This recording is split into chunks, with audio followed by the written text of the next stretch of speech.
Jadi begini, di apa itu ada penjelasan begini. Kewajiban mencari nafkah itu yang wajib, kewajiban itu ada pada seorang suami. Istri tidak ada kewajiban.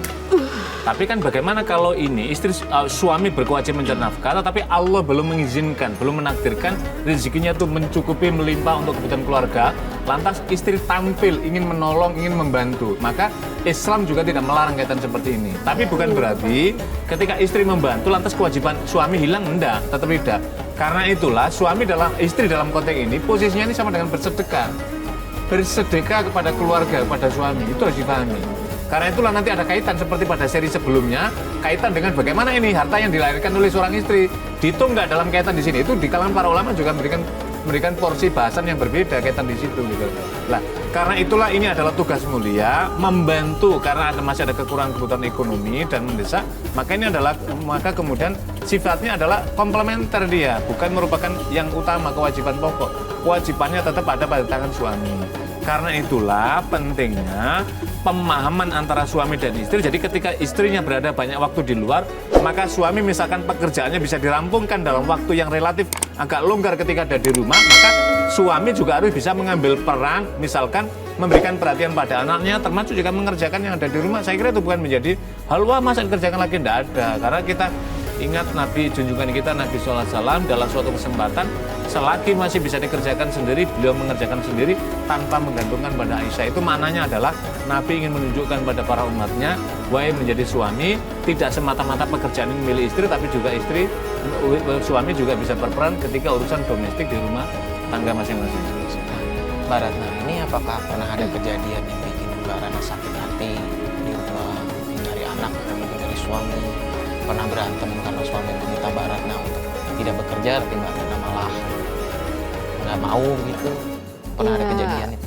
Kalau bicara sakit hati anak-anak dan suami sih, ya saya juga mengakui ya gitu loh. Cuma ya namanya kita bicara besok harus berjalan, saya bismillah aja, saya serahkan aja kepada Allah. Karena saya tujuannya baik gitu. Saya anggap apa yang saya kerjakan ini insya Allah baiklah gitu. Nggak tahu lah kalau orang yang menilai ya niatnya baik. Yang penting tujuan saya hanya satu, anak saya itu dua-duanya selesai lah. Kalau anak-anak sih rasa sakit hatinya ya banyak sih yang ditunjukin, kayak belajar nih. Kalau udah belajar tuh saya dekati sengaja, kayak saya contoh lah seperti sekarang ya. Pelajaran itu kan belum maksimal ya, masih perkenalan dulu gitu kan. Saya pulang cepat gitu. Dek tadi belajar apa begitu. Cepat-cepat saya buru pulang nih, misalnya ngajar jam berapa saya sama Abi aja nanti ngobrolnya gitu, itu sama Papa aja ngobrolnya. Assalamualaikum. Rio, anak mama, kamu lagi apa sayang? Kamu lagi gambar apa? Mama bantu ya? Udah mau, Mama. Loh, kenapa nggak apa-apa? Mama bantu ya? Nggak mau. Papa bantuin aku. Gambar apa sih sayang? Mau gambar robot. Ini kalau robot dari kepalanya dulu. Nah gitu. Kamu baru pulang? Iya mas. Jadi kalau kamu mau makan, udah aku angkat-angkatin sama nasi. Iya. Rio, mama makan dulu ya. Sekarang bagian badannya.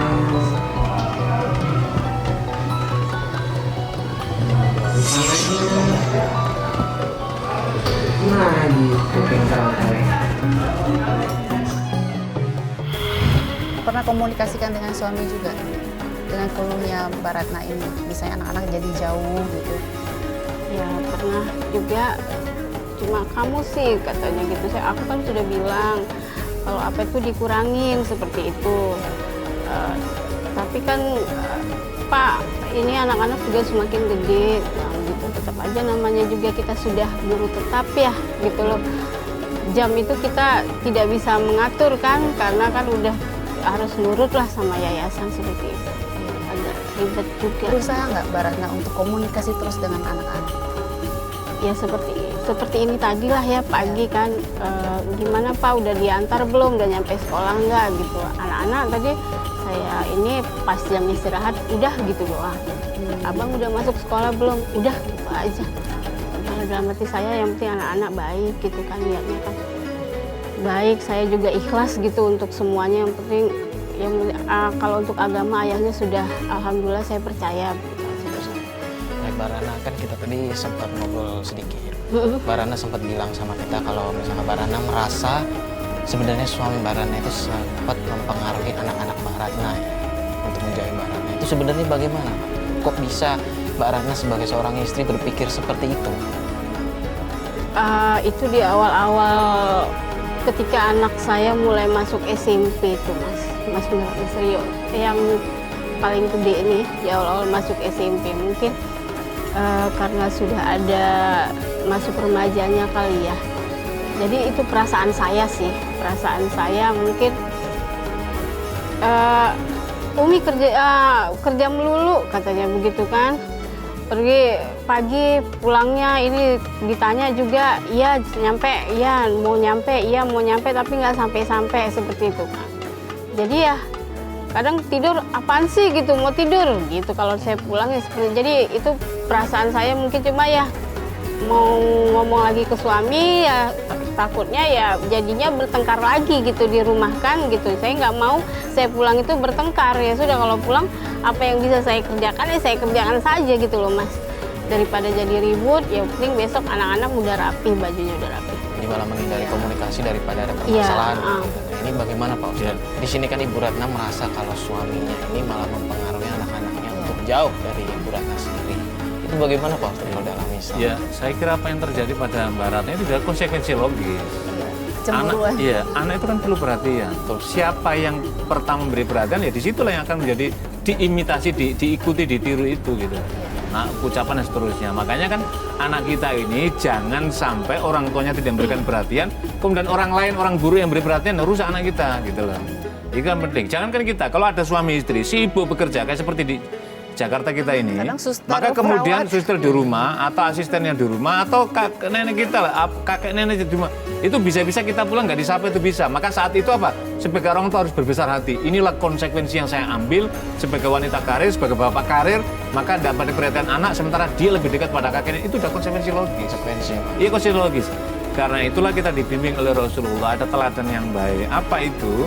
Jadi Rasulullah SAW ketika menikahi dengan Sayyidah Ummu Salamah itu membawa anak yatim, ditinggal oleh suaminya kayak terus tadi.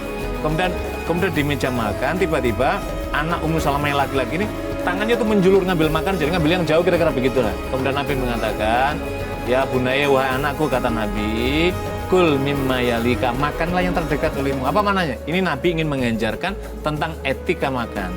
Jadi tidak boleh itu. Yang kedua apa? Ada nilai edukatif yang ditanamkan Nabi. Tapi Nabi menggunakan media apa? Media meja makan. Apa maknanya? Seringkali dengan kesibukan kita sebagai orang yang berada di ibu kota, di kota-kota metropolis misalkan, maka meja makan waktu yang sempit tadi itulah yang menjadi media. Termasuk kayak Mbak tadi itu kan menjadi kasih sayang kepada anak tadi. Betul. Meskipun kecil. Jadi suasana hari Sabtu, hari Ahad atau ada event-event, kasih sayang mungkin sambil ke masjid, sambil kemana, ini adalah menjadi hal yang sangat penting. Jangan sampai anak kita itu tidak mengenali orang tuanya karena kesibukan orang tuanya. Ibu boleh jauh secara radius, tapi yang nggak boleh itu adalah psikis ibu dengan anak nggak boleh jauh, itu yang berbahaya. Sekarang nih hubungan Mbak Ratna dengan anak-anak nih bagaimana? Ya untuk kalau anak pertama sepertinya agak susah ya. Kalau yang kedua kan masih 9 tahun, masih SD ya. Masih bisa Untuk anak pertama yang sepertinya agak susah saya untuk pendekatannya kembali. Cuma ya kembali lagi tak bosan-bosan, nggak ada rasa bosan untuk bagaimana komunikasi dengan anak, walaupun ya secueknya anak lah, mungkin masa remajanya mulai tumbuh dalam hati saya, bentar lagi menuju dewasa ya Mas ya, Mbak Angel. Ya bismillah aja lah, nanti juga gedenya juga ngerti, karena pernah saya udah mau berantem sama suami nih kan, karena memang bener-bener ya memang nggak cukup lah, saya juga bingung bagaimana caranya. Jadi saya bawa ini ke perusahaan bapaknya nih sama anak-anaknya tuh, saya bawa ke kantor, sama sekalian tas. Ya waktu itu sih anak-anak masih kecil Mbak Angel, masih kecil, jadi ya udah biar papa duitnya nggak kemana-mana ya mah gitu jawaban anak-anak. Anak-anak masih kecil masih bisa ini kan diatur, dibilangin baik-baik gitu.